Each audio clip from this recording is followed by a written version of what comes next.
Hi, and welcome to Beyond the Bench podcast, where I discuss problems and issues in the automotive industry beyond the transmission rebuilder's bench. So grab some headphones and a cold beverage of your choice, or if you're on the road and want to learn and kill some time at the same time, then join in.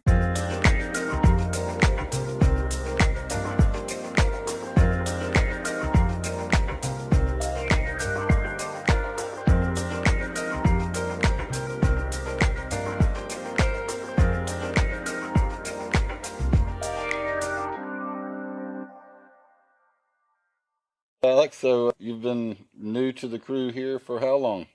I've been here close to a year. I'll have about a year left in my program. All right, got about a year left. All right, well, everybody, this is Alex Smith. He's one of our ASEP students here at Parks Buick GMC, and just want to sit down and talk with him and just see where his head's at, where he's going, and tell us a little bit about yourself. Well, I'm 27 years old, so I'm a little later getting into the game, but I come from a family of GM people. My dad was in it, my grandfather was in it, so it's kind of in my blood, and I was ready for a career change, so wanted to do something more skilled, and so I figured this would be a good option for me. What did you do before going into the ASEP program? I owned my own business for a few years in Columbia, South Carolina. Yeah. I owned a clothing store there for 3 years.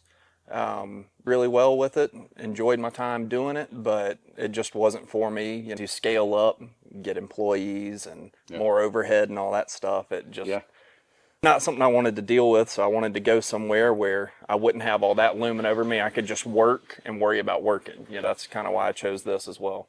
Okay. So tell me your experience here at Greenville Technical College.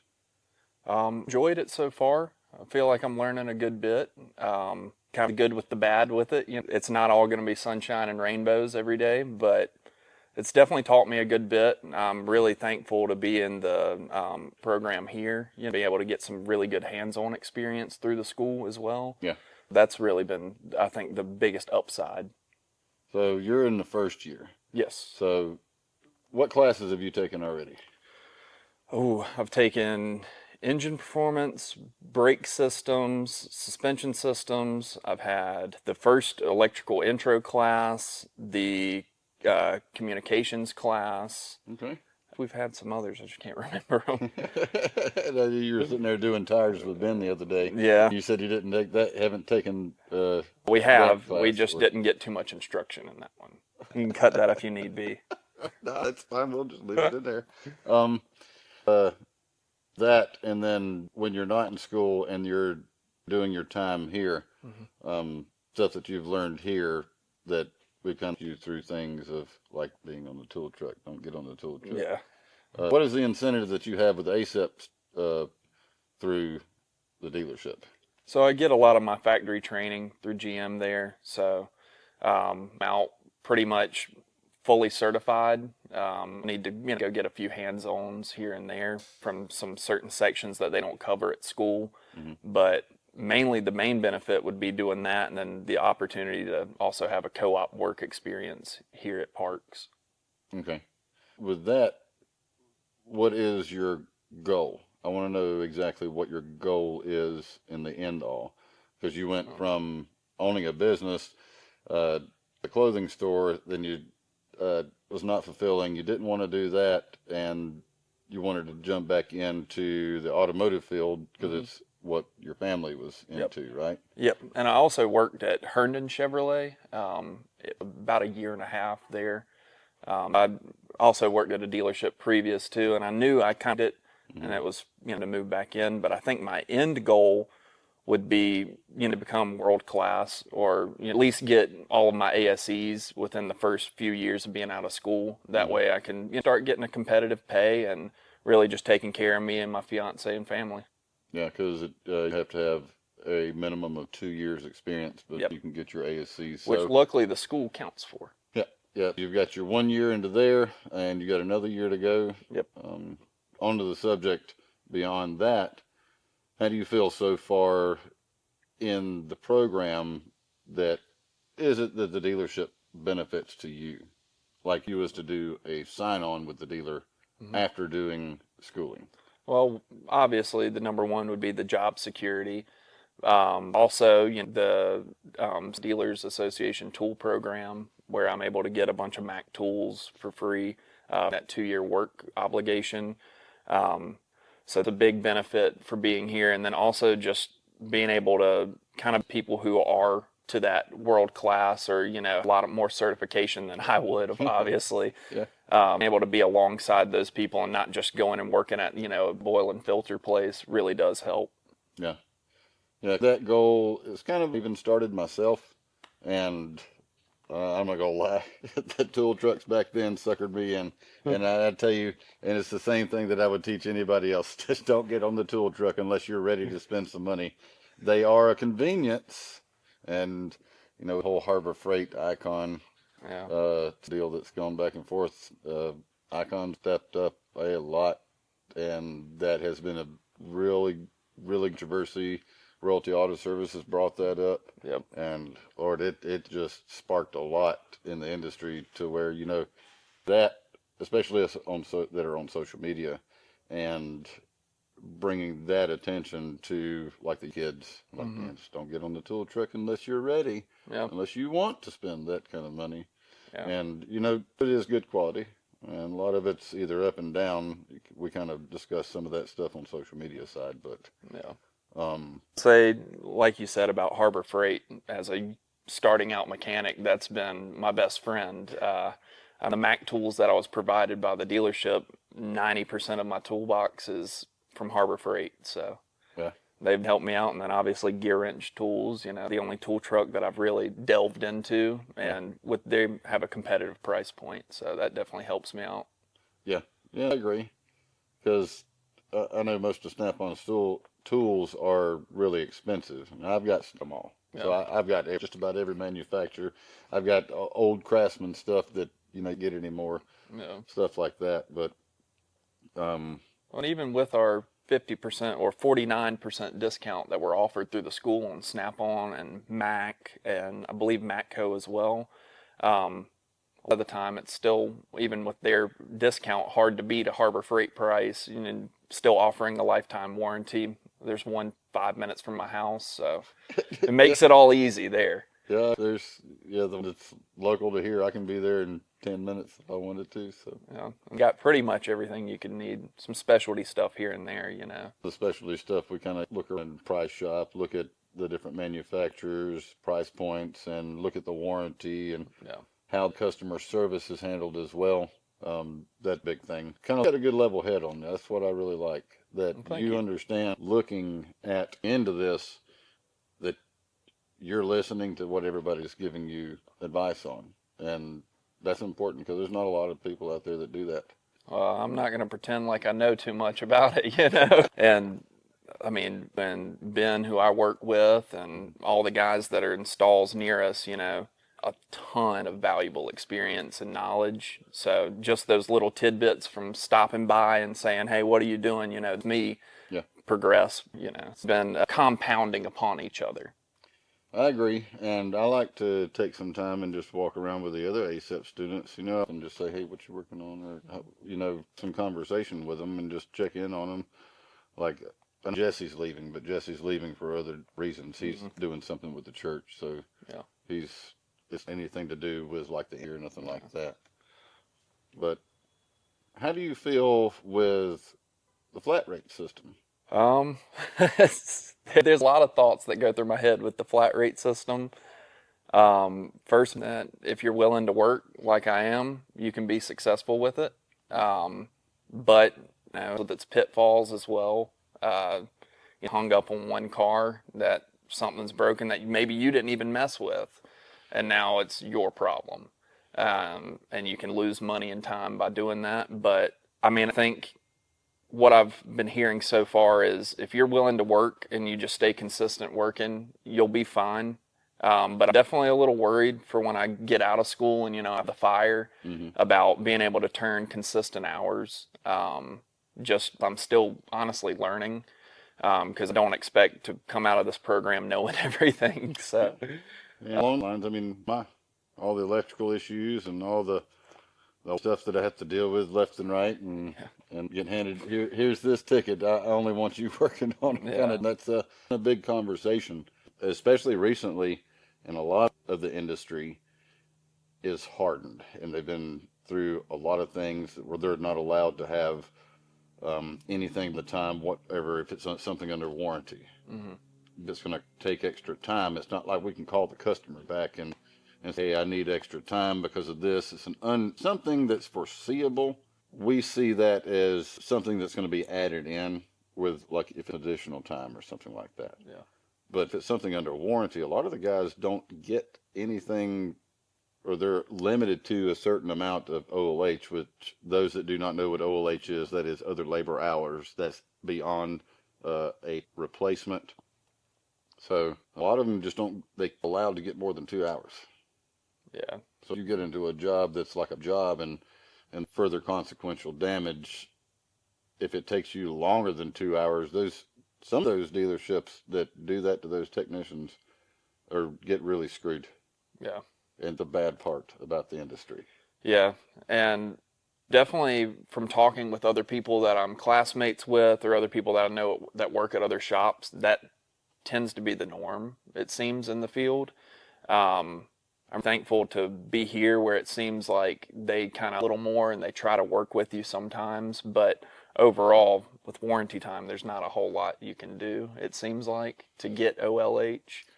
Well, to do that, it takes, you've got to understand of when to punch on, or if it's going to take something more time, when to punch on for OLH or straight time or anything Yeah. like that. If the labor op calls for straight time, something like that, Gotcha.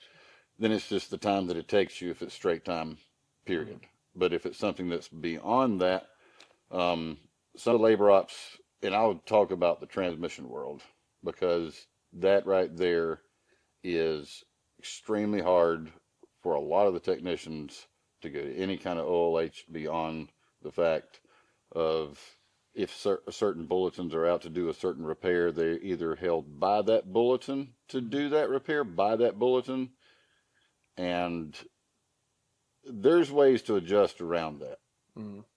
If the bulletin applies, and then there's some bulletins that leave out that if there's extra causal damage to the transmission way beyond that, and then they have to do cost comparison. Sometimes, most of the time, if a unit has to be like fully, if the cost of the repair outweighs the cost of replacement, Yeah. then do like a unit, and then basically you get your tear down, reassemble, put it in the box. You'll get the time for that to ship everything off, and then it's R&R replacement of the unit. But you'll still get that time that be there for tear down and inspection. Now, if it was something to where the cost of repairing that transmission was less than replacing the transmission, that's where it can get kind of tricky at times. Yeah. Like transmissions, I'm just going to say it flat out. Converter fails, kills the pump, metal contamination through the unit. The whole transmission has to be disassembled, cleaned, overhauled, and put back together. And that's going to be a whole, a couple days worth of work, you know. And it can. And I've timed myself like staying in it to the end of time until I'm ready to turnkey hand it to the customer. It was, I want to say, clock time. I started at about 10:30 in the morning and I finished at 9 o'clock at night. Jeez. And that's just working hard on it too. That's working straight through. Yeah. That's probably taking a 5-minute break here and there. Yeah. And staying into it and just timing how the 4-wheel drive truck. Okay. And for transmission diagnostic time, part like cause failure, and then you have OLH beyond that. Plus you have add time to disassemble, clean, inspect, and back together. That is a way, even beyond that, like they're only give you 2 hours to take it apart, clean everything, and then put it back together. Yeah. And replace the parts. Now, if it was something that was beyond that and it took you more time to like full down, clean, inspect, reassemble, but you want to go back into it and you want to verify all your clutch pack clearances are right. So you're taking additional time to verify everything that you're putting back together to make sure it's correct before you put it back into the transmission. So it's additional time like that you can kind of add into, but you have to make sure that you're wording everything. Yeah. So Warranty story really matters and that kind of stuff. and it matters. And I know in the industry that, well, that's not a part of well, what if you took that extra time to do that? Because what if, God forbid, that you got sent the wrong snap ring? Yeah. Say the 456 clutch smoked itself. That's overdrive. And usually what that happens when converter failure happens, and then it starves the pump, and then it starves the line pressure control solenoid because metal gets into that, and then it'll just fry that one clutch pack. So what happens with that situation, if the drum gets burnt, if it's under warranty, you replace the drum, then you have to overhaul the drum, put new sealing rings on it, put new bonded pistons, and say that a snap ring just got mispackaged and you didn't take that extra time to look at that. Because if the snap ring was tarnished or burnt or warped or damaged in any kind of way, the entire clutch pack has to be replaced. So you want to go back and verify that. So what if somebody sent you the wrong snap ring and you just didn't know it, and you just have this 3/4 flare that just will not go away? Yeah. There's little quirks. So taking that extra time to do that, to make sure that the quality work that we're doing and putting out, you can still kind of that and put a little bit more add time into it, but still adding everything up, as long as everything's written right, then it for it. Yeah. But a lot of the industry doesn't care. Yeah. Because it seems like warranty kind of to really make sure that everything's thorough. I mean, just in the time that I've been here, guys, a warranty job, they're getting low on time, and it's get it back together and get it out. And there's additional checks, and sometimes you need to drive the vehicle and stuff like that they're not going to really account for, and you might not get added time for. And so, I mean, like it de-incentivizes techs in some ways to really make sure they're doing a thorough job. And from a business owner, I always wanted to do right by every customer that came in my door. I didn't want to do anybody wrong. And, like it's a big disservice to the customer as well at times, because you're not giving them your most thorough work because you're fighting against a clock, which that's flat rate in general. But, like for warranty, they'd want to, that customer's satisfied with that vehicle, especially while it's still under warranty. Yeah. So there are shops out there that do that, like beyond the level. So if it was something that you sign a contract to stay for 2 years after? Yep. Okay. So you're going to stay the 2 years entirely after. Do you at any point in time that you decide that you don't want to do that, you can break that contract, just turn the tools back in and say, here. Yep. That's not what I wanted to do. I'd hate to see them go, but never predict the future. So yeah, never the future. No, that hardest part. That's why I kind of got involved into the aftermarket and independent side, and started kind of other shop owners, technicians, and trying to bring that mentality here. And it's been a task. And some days I just want to lock my toolbox and leave and go home and say, heck, it's not worth it. But I think, like I said earlier, a lot of guys are hardened in this field, and they've kind of set way they do things and a set way things operate, and they don't like straying from that norm. Yeah, and when they realize that they have gotten to do this for so long, that they start seeing that, man, I've been screwing myself for a long time out of doing this. And that's kind of what I've been just trickling little things in their ear to say, hey, don't just jump into the whole job and then this is going to be easy to figure out, and it turns into they get their hour diagnostic time and they've spent 3 hours into it, and and just like, well, the time you'll and you realize, and just having simple conversations with them, just to say, hey, above and beyond to spend additional time that you didn't get paid for. Yeah. And lost, even though you thought you were going to get into it, when electrical will be the same. Not all of them are the same. they'll get you in a heartbeat. And I've had some of the riders tell me, well, I can't just tell them all that they need 4 hours up front on every electrical problem that comes in. No. I'm like, we don't really realize these new vehicles. Yeah, especially when it's a communications on high-speed network or something like that. I mean, have a fun time if it's not that one next module if it's on a like chain or something, you know. Was dealing with that one truck. Yeah, a trailer brake. That Yeah, one was definitely a little weird. yeah, yeah. I had one kind of similar, but it had three on a LIN bus circuit, and I was talking to Chuck.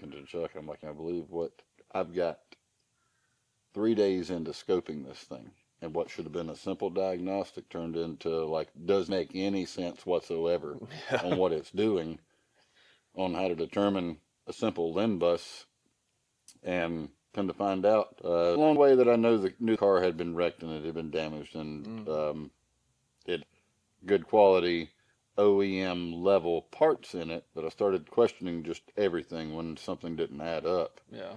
and out that some aftermarket OE spec shutters. Oh, it was the grill shutters one you had. Huh? That one. Because that one definitely was a head scratcher there. Yeah, Because you told me all about it, and I was like, I don't even know how you're going to figure that out. yeah, yeah. It's not making any sense at all what it was doing with the system, just scoping Yeah. everything, looking at voltages, what it's actually supposed to do, and how to determine just to remove it from the system, start adding back, and then it was like there's a disc, but it's telling you that this one's dead and this one's not on the system, and then unplug it, and then the whole thing comes back alive, and you can talk to everything, but when you plugged in this other one, the other one would die. It was like Yeah. that. That not make any sense at all what it was doing on a simple one wire LIN bus circuit. They always say those are the easiest ones. Yeah, and got approval for diag time up front. Yeah. Had to pull the fascia and do what I needed to from there, and yeah, that I'm trying to get some of the riders adjusted to that portion. So like if it's not under warranty, like if under warranty and it's an electrical problem and there is the failure, but you still have the diagnostic time that you can run OLH on. Oh, okay. Or the diag Yeah. time, if usually electrical is like only gives you a half hour. And then anything beyond that, you have to document and times that you do. So that's Yeah. basically straight time Where you're for clocking in and out on it. clocking in and out, what and kind of explaining what you did, point A to B at the time Yeah. to that, and outside of warranty, all the time that spent in the electrical field with the diagnostic part is as complicated and as more modules become on a full data bus, and then they have expansion buses, so there are Mm. buses on top of buses Yeah. onto that, and the Acadia that's sitting outside, and it's multiple issues, problems, and it's been at multiple different dealers. It's been at an independent shop. It's got a mobile tech involved into it. I mean, I got some information to in the first 30 minutes of assessing, kind of on checking Mhm. voltages, and I go to jump box, battery's dead, and it's got half the cars apart as well. And I'm like, I need to start with a lot of time. Yeah. And I'm trying to really explain that to the customer, and then the customer's kickback was that, well, every other shop that I've been to only charges me an hour diagnosis fee. It doesn't matter what the problem is with the car, and That's why it's still broken. yeah, and come to find out, a portion of it was that it had salvage parts on it.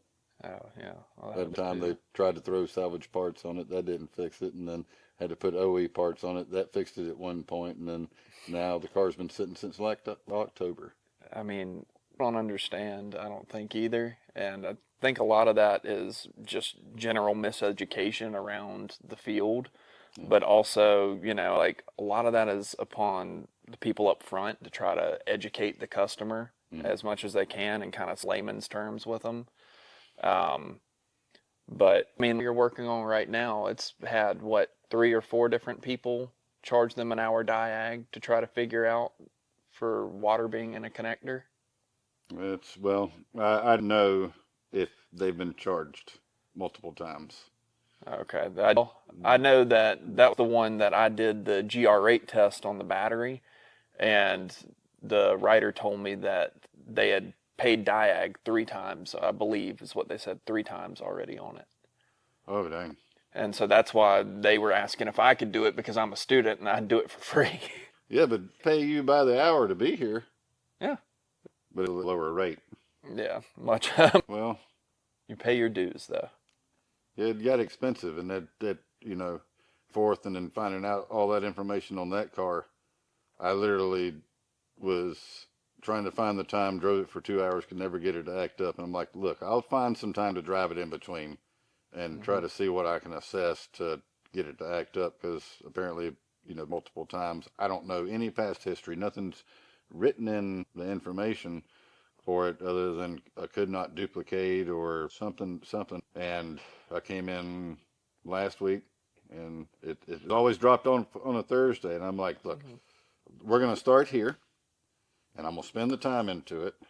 I've got enough codes to tell me that about every chassis bus is dropping down on the car. Yeah. And I'm like, somebody's information.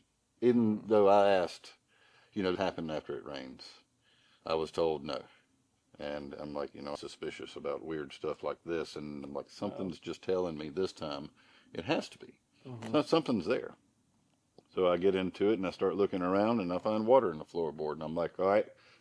So I was like, this is going to get expensive. Let's see how far they're willing for me to take the car apart, get everything dried out, find a point of failure along the way as well. And they approved right off front. That's $2,400. Yeah. To that and the windshield that's leaking up in the upper right corner, and it's just a pinhole to where it's allowing water to come in and trickle down. Once I finally found out that it was a leak internal into the right lower cavity connector of the body, and it's just throughout everything. So I've just been letting it air dry as much as possible, and the customer approved it. Well, I mean, care about that car to bring it back that many times, Funny, because the information I got on the vehicle was that it would act up after they had the AC or the heat running for a long time. Yeah, I got the same And thing. that's the only thing I got on it, and I drove it, and it couldn't do anything. I scanned it for codes. It had a bunch of lost communication codes, but only so much I was able to do with it. So. Well, I'm new to the system and not having the experience onto it. So, well, it's good to hear how you went about the process, that issue, because what I did and not being able to spend really any more time because the customer was coming back, I was sitting there at a standstill like, well, what do I do? Could I have done? So to see the way you went about it and diagnosed it is really helpful for me as well. Yeah. Even the writer came and said, approved. She's going to pay to fix everything, and asked me to, are going to put the windshield in, or they need to call somebody out. And I told her, so whatever's the cheapest way. But I told her, I was like, if she's going to approve the whole thing, then why don't we just say, hey, why don't we call the insurance company? Yeah. If the deductible is going to be a lot cheaper than spending $2,400, we can save the customer if the insurance will cover the rest of it. So take that extra step to help the customer. Yeah. Even into it that far, and then if it's something that insurance can cover, it helps everybody out in the same sense. So that's another thing that you'll learn along the way of it. Is it something that the car insurance companies can cover, or they can't cover? Like the car's gone off road and they've hit something, put a hole in the oil pan, and that. Depending on their coverage, if their coverage can do that, insurance will pay to take care of that stuff as well. So that's certain things that we kind of. I ran into that before with a tech about 11 years ago. Really? And it was when I just first started working in the dealership world. I couldn't, for the life of me, understand how this man turned wrenches. No, it was not an HHR. Yeah, it was an HHR that came in, and lady said that she ran something over in the road, and all the lights came on the dash, and it started making a noise. He goes out and fires the car up and pulls it into the dealership with it, knocking wide open. No oil in it and a hole in the oil pan. And he's laughing about it. And I'm just like... You just cost that customer so much money. You know what he does? He sells An oil pan.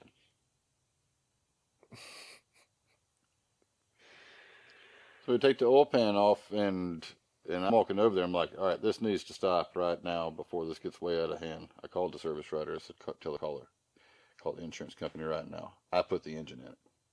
Oh, really? Yeah, they came off the job after that. He didn't last that much long. Yeah, I see why. Yeah, they're that I see people pick up from people like that in this industry, and it's just shameful. Then I don't want like others to see that stuff, and that gives us a bad name and a bad rep. That people like that are in this industry. Oh yeah, the TikToks you see from people outside of the industry that are about mechanics or about getting screwed over, you know. Like I said, I've always wanted to do right by the people that I've served, you know, be in my business or here. Yeah. Make sure that they're getting a good job and they're going to be satisfied with what they're getting and what they're paying for. And you know, a lot of the times guys are not giving people what they're paying for.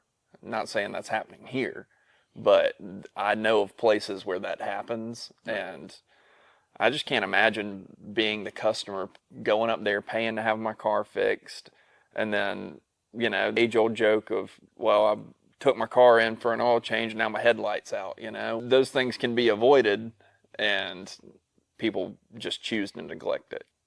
Yeah. Yeah. I mean, both ways. I mean, much that's on both ends where a portion of the industry gives us a bad name, and there's a portion of the industry that gives the customers a bad rep. And then it puts everybody on toes. So everybody's always on either fighting each other. And what we're trying to do is bring light to that, talk about the value that we're putting into things and, you know, paying for. We always get that the guy down the street can do it cheaper. Yeah. And they explain the value of what they're doing. Or can they just say, well, it just needs this and throws a part on it. Maybe it fixes it, maybe it doesn't. Yeah. And I get the situation now where I'm discussing and talking about that I don't do customer supplied parts because of that 1.8 speed that kind of had me back and forth running from the other shop to here. And I was fine with it as long as it had the right Transgo parts. I told him, I said, as long as the Transgo parts are there, that's fine. But he was missing some parts of it. And then I get it open, and it's a split year model between 18 and 19. Come to find out the valve body's been replaced once already. And it's like a down situation to where George was upset with me by making the video. And I told him the purpose of the making of the video was exactly that. That time that we do make that decision, this is what happens. Mm-hmm. Like, I was going to be okay, but maybe it's not. But I mean, it was a situation where the customer understands there's no warranty on anything. Yeah. And it's gone. But we won't ever do that again. Yeah. That's that we got to stay out from, because it also hurts the next person that we're trying to get to. Yeah, makes sense. You know, as well, I think this industry kind of looks at customers as throwaway, you know, not happy, they can go on. And really, that person may be the person that brings you your next big job, you know. Might know somebody that needs help with their vehicle, and they could bring you the next big job as well. So it's a game that we're kind of to be streamlined with. And until everybody gets on the same page, it'll never change. Yeah. It'll still stay the same. Well, and I think, like I mentioned earlier, the education to the customer, you know, I think that starts all the way at the sales department, honestly. Mm-hmm. Salesmen are just trying to get a quick sale, get that car off the lot, and get the money in their pocket.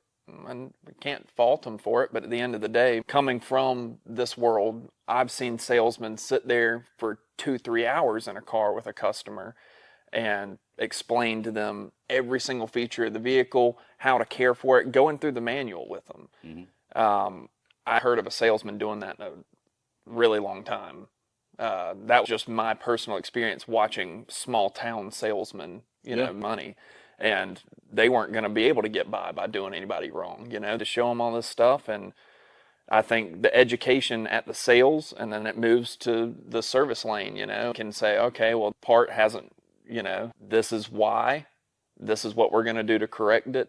And, you know, even as a technician, you know, get a lot of interaction with the customer.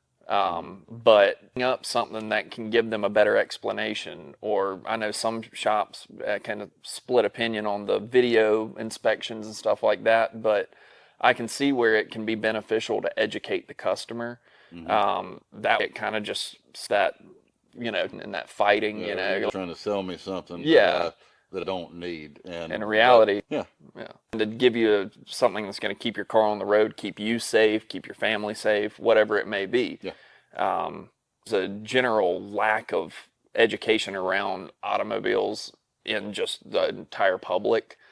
And it starts with the salesman. Like I said, they need to be the one that's telling this person how to keep up this vehicle. I mean, has your scheduled maintenances in there, but they can come talk to any technician back here and see, hey, is there anything special that this person should do to make sure this car has a longer life?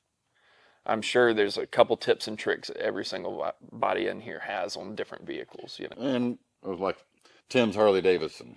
Mm. Those guys will walk you around through everything. Each department, you get to meet everybody. If there's anything that you need, kind of go over everything with it. Mm-hmm. They're really good. I know those guys. I got a Harley from them. Oh, really? And that was an older mentality. I'd know if they do it here or not. Yeah, I'm I've sure. never really walked through with any of them. I know personally some that from different dealerships that do that still. Yeah. And back when Saturn was around, it was sold a car. The customer knew exactly how much it was going to cost at every service interval, and it was like they knew how to take care of their maintenance, and Mm-hmm. it was like an almost automatic driven. And I knew that from Infinity. Infinity did the same thing. I worked for Okay. Infinity at one point, I and it didn't know was that. just like everything was up front with the customer by the time that they were sold the car, and they knew about everything that they had to kind of Oh, expect, yeah. and never really had any feedback from that. Yeah. And seen here and outside of here multiple vehicles that have been purchased and somebody has ruined it, honestly, just from being uneducated. Mm. Not that they were being particularly negligent or anything, they just didn't know. And then they've cost themselves thousands of dollars and a headache, and now there's this back and forth of, well, you should have told me this, or why did this happen to this vehicle I purchased. Starts a whole cycle you Yeah, know yeah, and we a flat from the amount of failures that we see and the things that public knowledge now. Social media in the last 5 years has exploded all over the place to where the customer is seeing a lot, yeah. and there was no time for anybody to stop it. I mean, getting out there doesn't matter if it's me. And to be honest with you, there's Yeah. other guys that publish way more in-depth stuff other than I'm the guy on the front line. They're the guys that are just reading it off and then working with other customers that actually do have a failure, dealing with other manufacturers, and then I'm on the backside feeding information into the aftermarket to say, hey, this is what's coming out, this is what's coming up new, this is some issues that we're starting to see. I'll let them know that. So they spread that word and they start working on fixes Yeah. faster than the manufacturer does. Oh yeah. Well, I mean, the Ford, uh, and a lot of parts on that were aftermarket, and I mean, pan and the oil drain plug. I mean, stuff was switched out for a better aftermarket option. Yeah. Um, the manufacturer themselves is not going to offer you a better part. Yeah, it's the manufacturing process. It's just not ever really trying to bash a manufacturer. Oh no. I'm just trying to put the information out so people know and understand kind of on, like what I did with that 2.7 liter with the timing chain that was snapped. Oh yeah. That, I'm like, bad. One. But it's like, we need to figure out a process to figure out how to stop it because there's not anything that I know other than either it's a design. It's not that it's a design. I don't know if it's a design flaw. I'll say that. I don't know if it's a design flaw. The only thing that I can tell from it is that that thing puts out 310 plus horsepower. Yeah. But the problems that it does have is it should last a little bit longer than what it is at times. But we don't see a lot of them. No, we hadn't seen a lot. No, it's not a lot, but as long as it's getting taken care of by the manufacturer, hey, I'm fine with it. Well, and what you were saying about the aftermarket, to buy a vehicle and something mess up on it and it's a part failure and go get the OE part, which is supposed to be the best one, replace it and it's going to have the same issue. That's, I think, the big plus of the aftermarket is you can actually have a peace of mind knowing, okay, I have an updated piece that's probably going to be less prone to failure. So you're not just throwing the same thing at it and hoping that it works. Yeah, and there's updated parts, and then that gets involved when the parts are not available. That there's a fix that does the same thing. It's a little bit more time consuming other than just replacing the part with an updated part, but you're actually physically reworking the part to do the same thing. Might be even better in one aspect. Yeah. That it and a lot of people still get back and forth. It has the CDF drum, the parts that do fix that, and the cost of that versus actually getting the updated drum is. It's like, well, I can get the updated drum cheaper than parts from Sonax to do that. Yeah. And I'm like, if it becomes a limited quantity supply and you need to fix it, I mean, that option, even though it's a little bit more expensive, I mean, I still look at the numbers and then look at a cost effectiveness, and then that's where we get into the business side of looking at numbers and adjusting accordingly.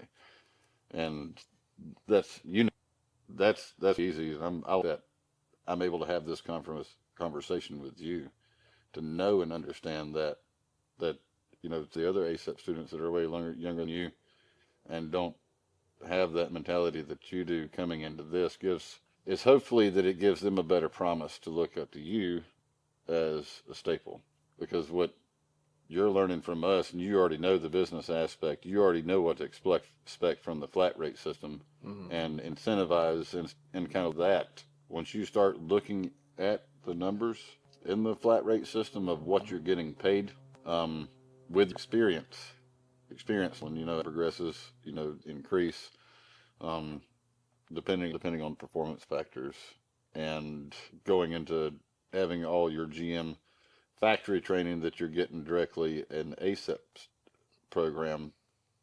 I'd have to look and see how that goes into your track record, that you'll have to go forward and do more training, hands training with GM directly. Yeah, so I think if I want to get master in certain things, I'll have to go get hands-on. Yeah. The training, important, but I feel like the ASEs are also equally as important and aren't stressed as much at school. Just in the ASEP program, definitely am wanting to get the ASEs and my hands-on training for GM as well. Yeah. Well, I've got all my ASEs. I'm master certified, and I've got all of my master stuff through GM. The only thing I have left to do is assessments, just to go take the assessments. Yeah. I've to almost physically to retrain myself a little bit before I go to do the assessments, because of what I know about how to do diagnostic processes is not the same as going through the book, because you're physically go through everything in the certification process that you would go through the book, and you have to write everything down in the process in order to go from point A to point B to figure out the problem and the repair. Oh, okay. And everything. You've got to write it all down. And so before I get ready to do any assessments like that, that's the in-depth side. Like James tried to do some of his assessments. He's got some of them, and some of them he's tried to do like twice. I don't know if he's gone back fully to do them yet or not, but like I just didn't get it because I forgot to do this one little thing. Yeah. And so you've got to really prepare yourself for it to get world class. Yeah. Well, and I think that's one thing I definitely will say Greenville Tech has done a really good job of, is we have teachers who are really nitpicky about processes. And especially when it comes to electrical diag, every wiring, they want the number of it that you went to. And, connector X42 or whatever it is, I know exactly how you went through that process. And I think that has been really helpful for me. Just being really thorough with stuff. And I'll also give them the props with electrical diag, they give you some gremlins as well, you're not often going to see, but enough to make you think through the process to really understand how it should be working, and then you can pinpoint the fault. Mm-hmm. But I'm sure going to the training center is a whole different beast. And you get to have fun too. It's where you're just sitting in a boring class all day long. That's some of the things like what we do with the outside seminars that I go to on the aftermarket side, Hmm. factories. So the good thing about that is sitting and talking and discussing things with your peers. Do it outside the classroom. Gotcha.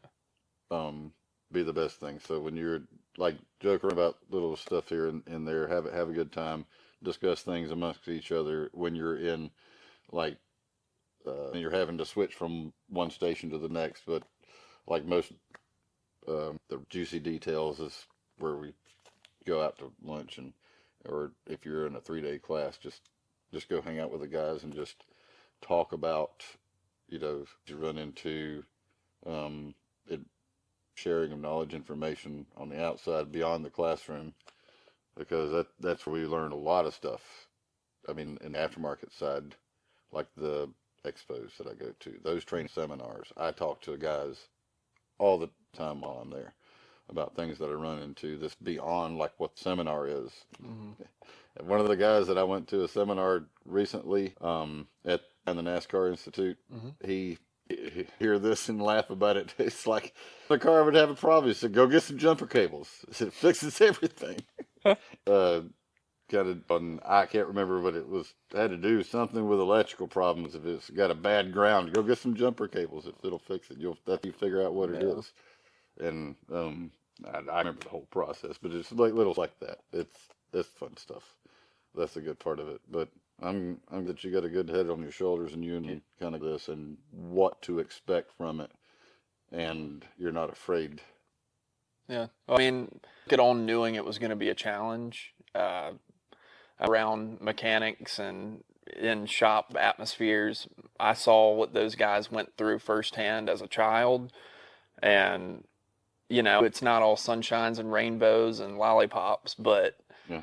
at the end of the day, it's that the skill, and that was another reason I chose automotive is because you can the trades in one with automotive because you got to know how to do HVAC, you got to know how to do Mm-hmm. electrical, with mechanical parts all the time, hydraulic parts. So Yep. all that combined together has helped me just kind of myself as well. So really appreciate you telling me I have a good head on my shoulders because that helps give me a little more motivation, Yeah, because there's a negative side and it gets bad. Yeah. It's real bad, and it's not for the lighthearted.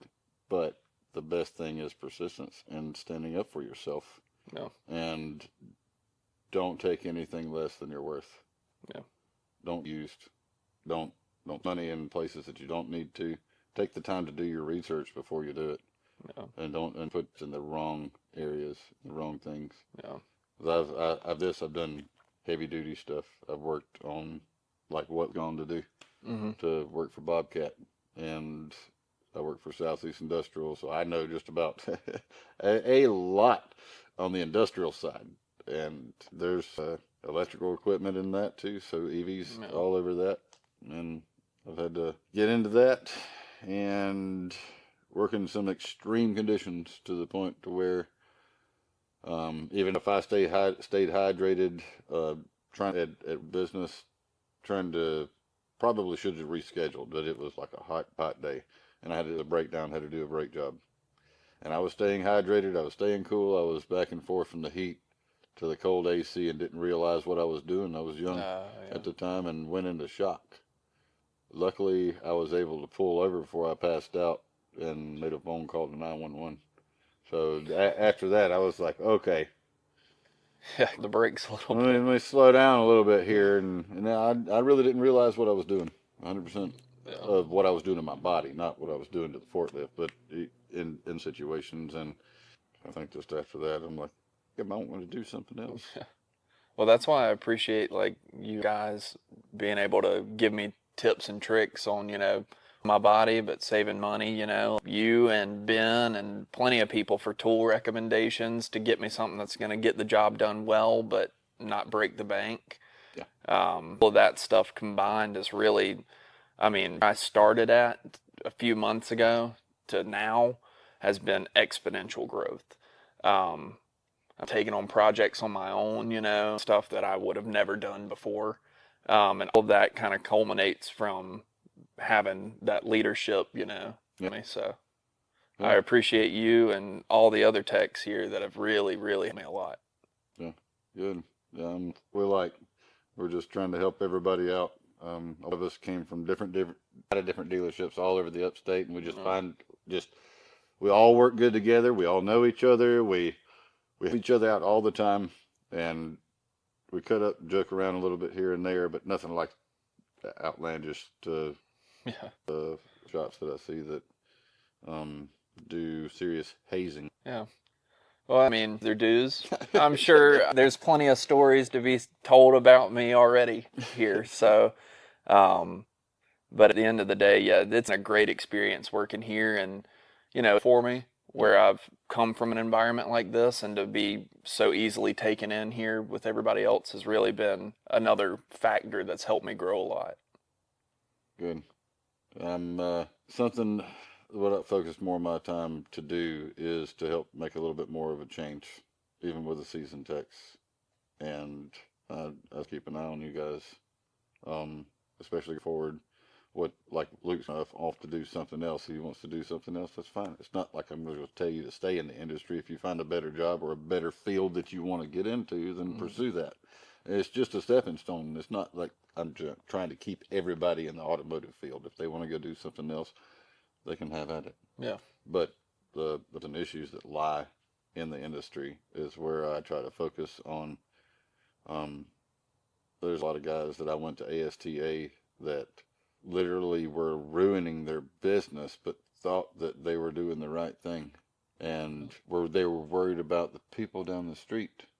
Worry about yourself. Don't worry about the guy. Yeah. I don't care about the Chevy dealership down the street. Yeah. I don't care about the Dodge dealership across the street.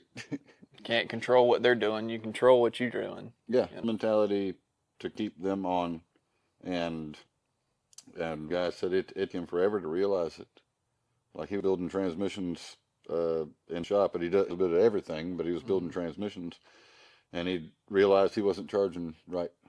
He wasn't charging enough because he's worried about the guy down the street that can do it thousands cheaper. Yeah. But you look at the value of just like what we find on Facebook Marketplace, these 4L60s that you find for $350, or how it's written, customer doesn't really, or somebody on the street that really doesn't understand the price point. That finding something for $350 or $750 is basically a used unit, and they read the wording and they don't. Maybe it don't work. Maybe it don't, and then maybe they wasted the money because it wasn't done right. So then people will see that, and then we'll go to a shop and say, "Well, I can find this on Facebook Marketplace for $750, and it's been reconditioned, and the converter's been reused." And that's not going to get you that far down the long run. Yep, that's for you in the conversation. Yeah. Then that I'm sorry, but I can't meet your expectations. No. And this is where we just end the conversation here and there. Yeah. Try to educate them as far as they go to, but if they start getting really combative, then that's not your type of customer that you want in the first place. It's better to step away at that point. Yeah, because you always run into that you take it on and then they cause a fuss, or you want to get combative back with them out of the gate and try to be too educational with them, because at the end of the day, can't fix stupid. Well, transparency, and then there's shops that don't want to do transparency. Yeah. And like keep it as simple as possible. And I agree, but we still have to explain the value in what we're physically selling, what we're actually doing. Yeah. We're going to ensure that everything that we're doing and that we're telling you that it needs, that we're selling you, that the vehicle needs, and prioritize and safety first and there. And if there's anything beyond what they want to do, then that's but that's why the industry is very competitive. So what it would cost to do basically one job here might cost less down the road, or it might cost more down the road. Yeah. The ability to shop, which fine, but it's of like right here they paid all this, they paid X amount to do a diagnosis on the vehicle, and then they take that diagnosis, go to a shop that they've already called to say, hey, how much to do this repair, and that is cheaper than it is to do here, and then it gets down there, and that shop may do literally the same thing that we do. Like we Yeah. not accept outside diagnostics that we have to diagnose it ourselves, and then they're paying again Yep. on top of it. So it's it's hard for consumers too. Yeah, well, I mean, we're in the age of the mobile mechanic, Out to those guys going out there and working in all types of conditions, all hours of the day. But I've also seen some that buy you the cheapest rock auto part and put that on there, and they're quoting you, less than the shop you went to before, trying to undercut them, but they're not giving you as high of quality of part, Not, they don't have all the special tools they need, maybe. Yeah. And that kind of stuff can be the make or break in a job, honestly. So, I mean, you get what you pay for sometimes. Yeah. And All the time, but most of the time in this field, you're getting what you pay for, especially if they're being upfront and honest with you, second you walk in the door in the service lane to the second you get your keys back, I agree with that. Chuck and Chuck being was a mobile mechanic. Now he's mobile diagnostic only. And he's by his word, and paying for with his diagnostics is he 100% guarantees it. And value that Chuck brings into the diagnostic part of it. Yeah. And he works within a whole huge network of respected people that type of thing. And I have him in high regards and respect in the industry. And I recently had one vehicle that a customer called up, said he was I think he was either doing a tire rotation or oil change on his own car. It was a good customer of his, and said that he noticed that he needed brakes. So chucked him out to do pads and rotors. It was just up in the front. He only showed up in the front, but he showed up, and there's like they don't need to be done. So then Chuck did lose profit on going out there, pulling the tire off, looking, but showed the value in that as like, I'm not going to rip the customer off, but called the customer and said, hey, they look fine. I don't see any problems or issues with them. And, I don't want to sell you something that you don't need. Yeah. Do you want me to do them while I'm here? And then looked at it, it's like 100,000 on it, I think. Yeah. Don't hold me to that, Chuck. But that's the reality of.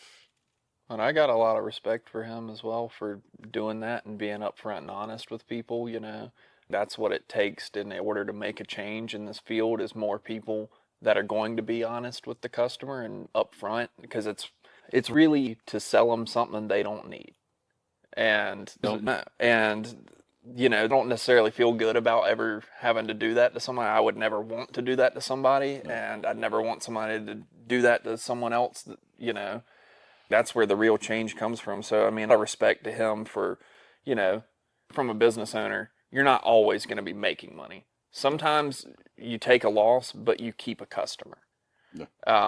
Customer in the long term is worth more than money in the short, With that, I agree with that, especially with my customers, with the transmissions that I build, the value that I put into it, the time and effort that I put into every single one of them, and what we do kind of that side, and that customer is spending, I want to say, less than they would at the dealer, and they get a better value than sometimes a Serta reman. Like the one that I took apart was a Serta, and it's been in the truck, and it's the latest broadcast on it. When I opened it up, it had stuff that's been there since like 2009. I was like, this is the first Serta that I've seen with some backdated parts in it. Yeah. But most of the Sertas are subletted out to another company to do the reman. Okay. So not like back to General Motors. Yeah. I don't know who's doing them now. I don't remember who was doing them then. There's a lot of people that do know. But they love Sertas because they'll go back through and they're like, "Yep, it's these issues and these problems and some little quirks that have been done to them." But it's value. But I hate it that sometimes in the past where I had things quoted out, I knew exactly how much it was to, if I want to repair it, here's the dealer. How much if I want to repair it at an independent shop or replace it. And it didn't matter if it was two-wheel drive, four-wheel drive. I knew had all the numbers. Now everything's so inflated. I mean, like I have to get machining down in to keep the cost down, which is still fine, but some of the parts are still climbing up. So then I'm working with some of the suppliers and some of the aftermarket companies. Mind doing shout outs. It's not paid, not sponsored to do any of that. Yeah. So, but I see something I like, about it. Yeah. Even beyond this, and like still between here and if we were to sell a remount to the dealer, I'm probably to say $700-800 cheaper, maybe sometimes at the most about $1,000 cheaper to do it. Yeah. But I have to hold the warranty. Yeah. So the other side of it, that There's through my two sides of the coin. Yep, through business, through automotive, and then I'm doing what I'm here doing for the dealer. But that situation's so complicated that like nobody what the heck I'm doing from day to day. Do you know Brandon? Nope, I do not. It's all fully winged, but it can make a difference. I'm still here doing my job. Yeah. I'm still units for GNR Automotive. I'm still working in the industry, talking to the other guys. Yeah. And I mean, made a positive impact here and obviously have on social media and in the local community. It's don't good. flake my head. I've been done that. I had to bring myself back down out of cloud nine. So let's go too far. Okay. Well, you definitely I do have. appreciate Well, you it. definitely have. And, like I said, more people with that mentality of wanting to do the best quality work for the customer and leave them satisfied is the type of people we need in this field. And real easy, I think, from seeing it from the time I've been here, to become sour and to become, screw the customer, the person gave me a problem.